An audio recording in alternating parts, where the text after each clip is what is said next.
I was 29, sketching boutique floor plans on coffee shop napkins, living in a studio where the bed folded into the wall. Then my phone buzzed. Check your account. My dad had wired $800,000. No pitch deck.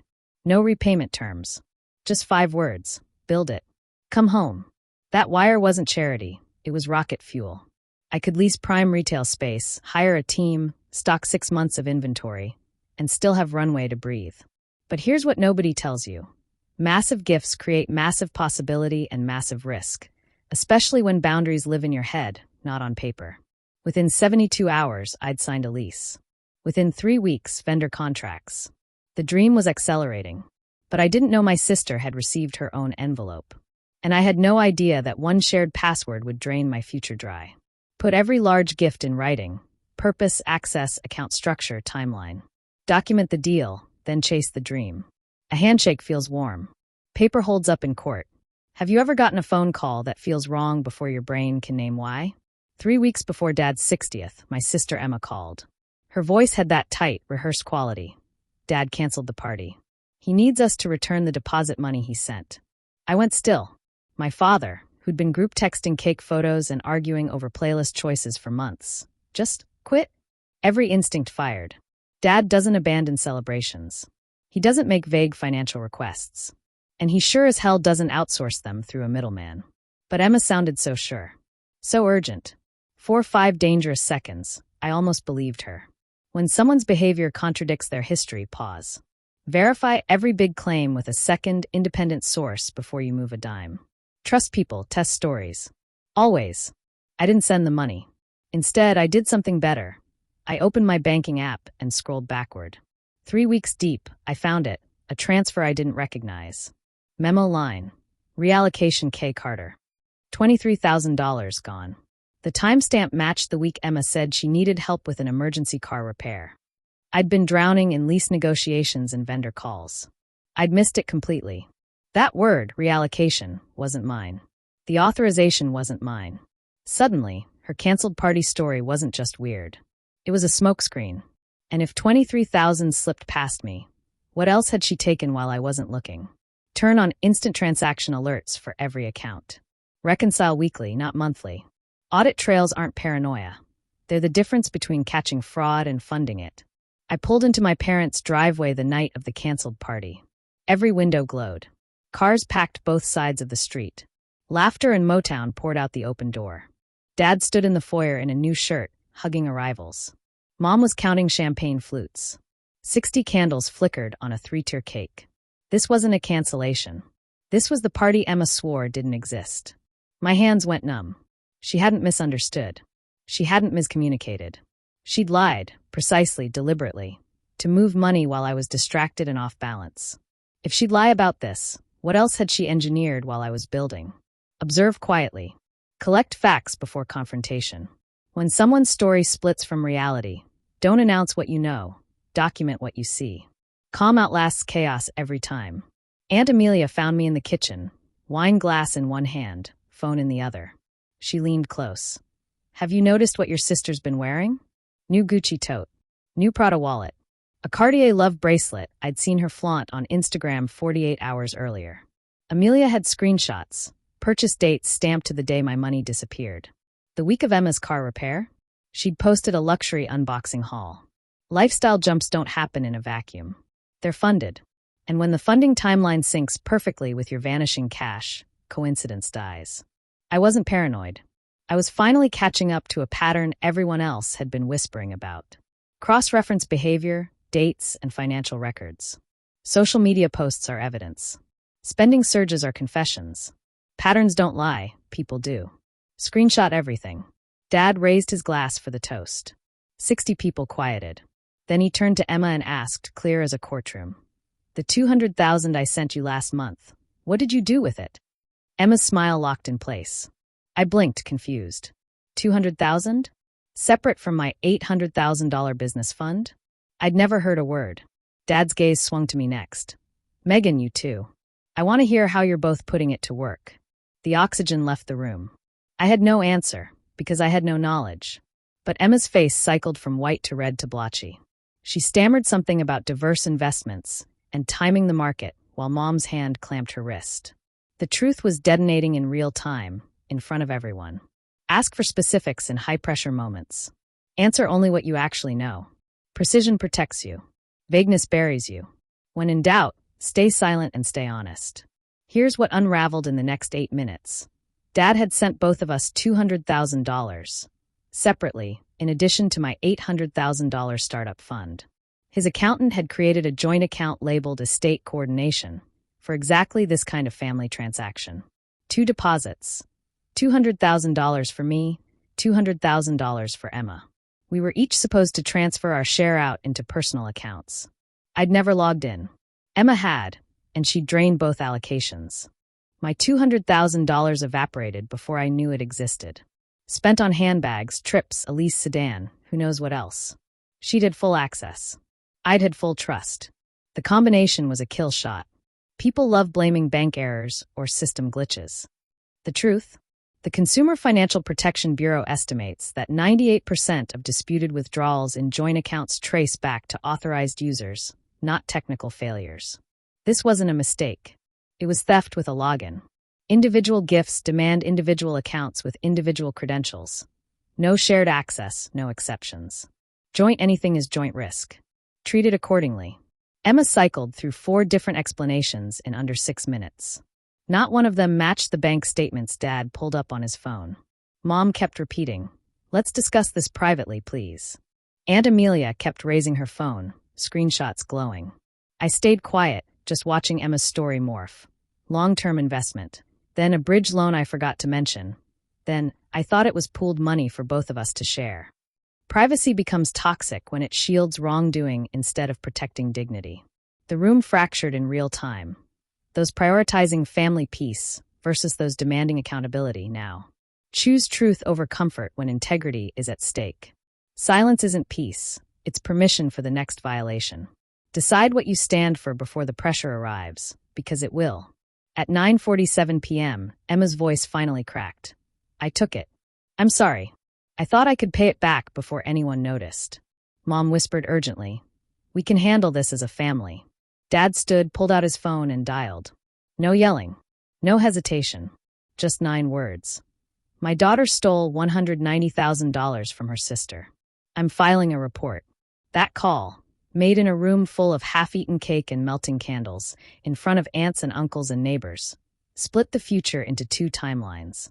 One led to recovery, prosecution, and painful clarity. The other led to silence, erosion, and eventual collapse. He chose the hard road. Once theft is confirmed, document immediately and involve authorities.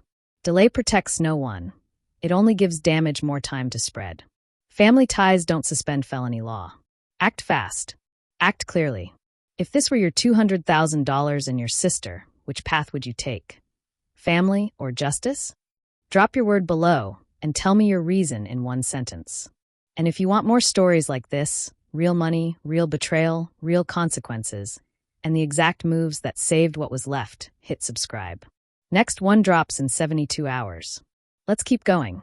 2 detectives. 1 windowless conference room. A laptop open to 6 months of transaction history. The joint estate coordination account had started with $400,000.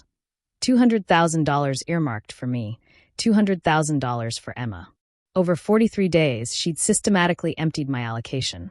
Wire transfers, daily ATM maximums, even Venmo splits she sent to herself from our account. What remained? $10,140 in her sub-account untouched. The detective's expression didn't shift. Restitution will be court-ordered, but recovery is slow, partial, and uncertain. Realistically, expect 30 to 50 cents on the dollar. Over years, not months. Restitution isn't a check that arrives in 60 days. It's wage garnishment, a payment plan scaffolded by probation officers, a long maybe. Most victims recover less than half of what was stolen, and many wait a decade or more. Build a financial resilience fund immediately. Never count on restitution to rebuild your life. Protect yourself first, pursue justice second. Hope is a feeling, not a recovery strategy. Emma was charged with first-degree felony theft. In our state, anything over $25,000 qualifies. She'd cleared that threshold 8 times over. Her attorney negotiated a plea deal. 5 years supervised probation, $190,000 restitution, 200 hours of community service, immediate asset liquidation where feasible. No jail time yet, but one probation violation, one missed restitution payment, and incarceration becomes the fallback. A family law attorney I consulted later said it plainly. The criminal system prioritizes punishment and monitoring, not victim recovery. Restitution repays slowly, if at all. The sentence felt simultaneously heavy and hollow. Accountability on paper, yes. But my capital? Still gone. My business timeline? Shattered. Justice and restoration are entirely different outcomes. Know your state's felony thresholds, statute of limitations, and restitution enforcement mechanisms. Keep forensic records, dates, amounts, screenshots, email threads. Evidence quality determines case strength. The guilt came in waves, especially at night. She's still my sister. Did I just destroy her future? But Dad's voice cut through it. She made a choice. Now you're making yours. Choose based on the value you want to live by, not the feeling you're trying to avoid. That reframe changed everything. This wasn't about punishment or revenge. It was about what I'd tolerate in my life and what I wouldn't. Every relationship shifted after that night. Some relatives stopped calling. Others quietly texted support. I learned a hard truth. Protecting yourself will cost you the people who need you unprotected to feel comfortable. Write your personal decision framework before crisis hits. I value X, so when Y happens, I will do Z. Let your values override your emotions. Decide once in clarity. Execute in chaos. 21 days later, Dad sat down with his estate attorney and rewrote his entire will. I renegotiated my lease to 18 months instead of 12. Hired a team of 3, not 7. Curated 4 designer lines instead of 9. All local, all sustainable. I added experiences. A coffee bar, private styling sessions, monthly community nights. Less product, more connection. Carter's Charm opened 4 months late, but it opened strong. Month 1, $43,000 in revenue. Month 3, $68,000. Customers became regulars. Regulars became advocates. The boutique became a destination, not just a store. Experiential retail and hyperlocal sourcing are winning in the post-pandemic economy. People crave story and connection as much as product. Build for both. Budget an 18-month cash runway minimum. Track weekly cash flow, not monthly. Adapt in real time. A setback isn't a stop sign. It's a stress test of your systems and your resolve. Sunday dinners look different now. It's me, Dad, Aunt Amelia, and occasionally Mom, when she's ready to show up without defending what happened. We talk business, estate plans, investment timelines. There's a shared Google sheet now. Who owns what, who's designated where, what the stated intentions are. It's not romantic or warm. It's transparent. And that transparency has rebuilt trust faster than 100 apologies ever could. Fewer people at the table. Deeper bonds in the chairs that remain. No vague promises. No assumed understandings. Everything that matters is written, dated, witnessed. Love doesn't look like closeness anymore. It looks like clarity. Schedule recurring money and plans conversations with the people who matter. Quarterly is good. Twice a year minimum. Transparency isn't cold. It's love made visible and durable. Make it routine. Make it normal. Greed destroys. Honesty endures. Boundaries protect everything you're building.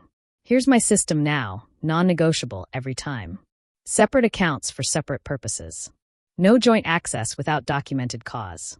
Instant transaction alerts on every account, every platform. A dual authorization required for any account with shared credentials. Written gift agreements for anything over $10,000. Purpose, timeline, account destination. Third-party financial audit annually. Someone I trust but who isn't family. These aren't trust issues. They're systems. And systems don't negotiate with feelings. They deliver outcomes. My business survived because the $800,000 sat in a solo account. If that had been joint access, I'd have lost everything. The lease, the dream, the future. Protect your dreams with systems, not hopes. Document. Automate. Verify. Repeat. Hope is a beautiful emotion. Systems are what win. Money doesn't just reveal character, it tests it. And the choices you make under that pressure define everything that comes after. A gift built a dream. Boundaries saved a future. And hard decisions forged a family that's smaller, but unshakable. Keep your accounts clean. Your documents current. Your circle honest. And your systems airtight. Coming next, the family business buyout that saved the company, but ended a brotherhood. You'll hear the handshake deal, the forensic audit, the lie in the spreadsheet, and the courtroom moment that rewrote a legacy. You won't want to miss it.